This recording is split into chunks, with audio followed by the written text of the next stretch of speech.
Super Typhoon Matmo, one of the strongest storms of the 2025 Pacific typhoon season, made landfall in southern China on the evening of October 4th. The storm brought winds of up to 250 kilometers per hour, with even stronger gusts. Before striking China, Matmo had already caused severe damage in Taiwan, Hong Kong, Macau, and northern provinces of the Philippines, leading to widespread flooding, casualties, property destruction, and the displacement of millions of people.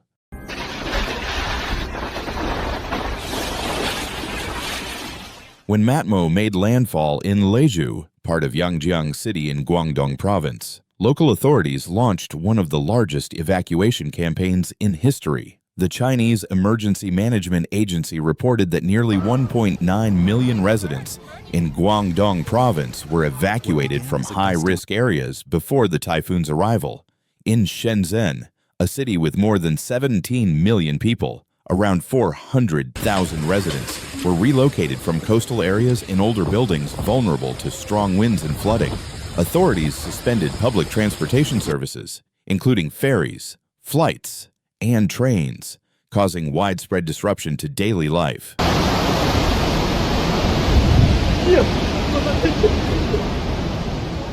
According to the National Marine Environmental Forecasting Center, waves between 4 and 7 meters slammed into the Leju coast, while some waves in the South China Sea reached as high as 13 meters. Authorities issued a red alert for storm surges, warning that sea levels could rise by up to 2.8 meters, posing a serious risk of flooding. In Zhuhai, near Macau, seawater flooded coastal roads, forcing officials to cut electricity in some areas to prevent electrical hazards.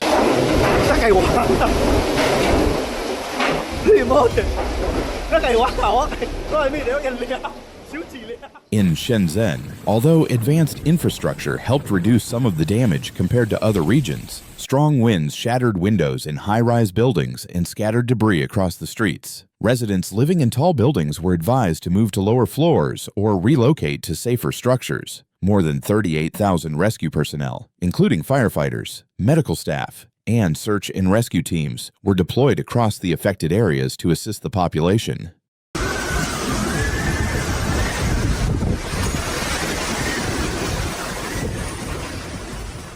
Heavy rainfall from Matmo also triggered flash floods and landslides. Water and power supplies were disrupted in many areas, especially in rural regions. Power companies mobilized thousands of technicians to restore electricity to critical facilities such as hospitals, fire stations, and relief centers. Forecasts indicated that although Matmo weakened after making landfall, its heavy rains and flooding would continue to threaten southern China in the days ahead.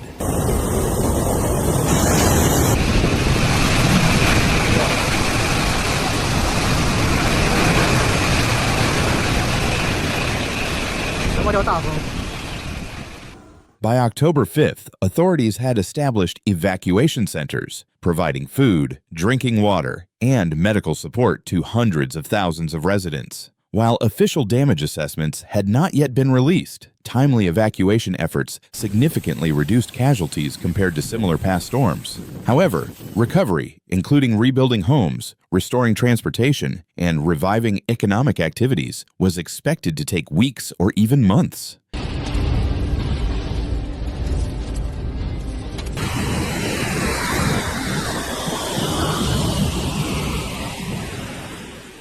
Matmo underscored the unpredictable and destructive power of extreme weather events and served as a warning of the urgent need to strengthen community resilience in the face of increasingly severe natural disasters. Experts emphasized that critical infrastructure such as roads, bridges, and power systems remain highly vulnerable to such events. Disaster preparedness in remote towns also needs to be significantly enhanced to ensure timely evacuation and effective delivery of relief supplies. This requires a long-term strategy and greater investment in resilient infrastructure capable of withstanding extreme weather conditions.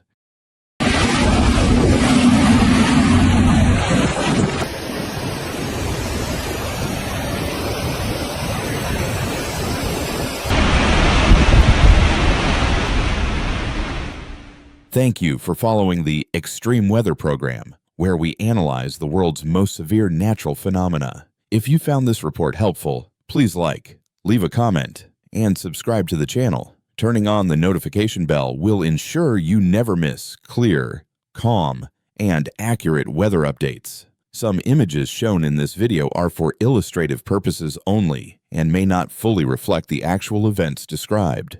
Stay tuned and stay safe.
The world changing, disasters are no longer rare, they are reality.